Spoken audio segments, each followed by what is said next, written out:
ეს არის კურიერი 9 საათზე. დღეს ოქტომბრის ბოლო შაბათია და დედაქალაქი ტრადიციულად თბილისობას აღნიშნავს. მთელი დღის განმავლობაში საზეიმო ღონისძიებები სხვადასხვა უბანში მიმდინარეობდა. გამოფენა გაყიდვები, ხილის ფესტივალი, ღვინის ქალაქი, მსვლელობები, წარმოდგენები და კონცერტები. ამ წუთებში კონცერტი მიმდინარეობს ევროპის მოედანზე, იქ იმყოფება კურიერის ჟურნალისტი სალომე ბოკუჩავა. სალომე, საღამოშვიდობისას შენ ჩემი ალბათ არ გესმის, მაგრამ არაუშავს თავარია ჩვენ გვესმოდეს შენი. გისმენთ. ნიკაზე კონცერტი მათ შემდეგ დაიწყო, რაც ფრანგული გაერთის ინიციატივის სპეციალური თეატრალური სანახაობა დაასრულა. თბილისის დღესასწაულის კულმინაცია კი როკ ჯგუფების ინიციატივით გამართული კონცერტია. კონცერტში მონაწილეობას 4 პოპულარული ჯგუფი ღებულობდა, თითოეული მათგანი 6-ზე მეტ სიმღერას შეასრულებს. საღამო ზუსტად 9 საათზე დაიწყო და გვიან ღამით დასრულდება.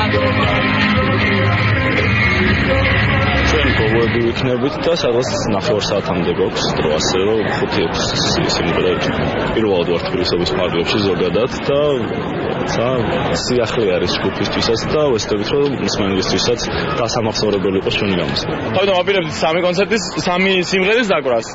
და მე იმ ხელა სითბო წამოვიდა ჩვენი დედაქალაქიდან რომ გადაწყვიტეთ 5 სიმღერის შესრულება და ალბათ კარგად მიგვიღებს მსმენელის და ჩვენ ანუ ფაქტიურად გამოუვალი მდგომარეობა დღეიდან იღებს სტარტს და ბევრი კონცერტებისთვის ემზადება. სამოყო დღესასწაულის პარკებში არაერთი ღონისძიება გაიმართა თბილისის სხვადასხვა რაიონში.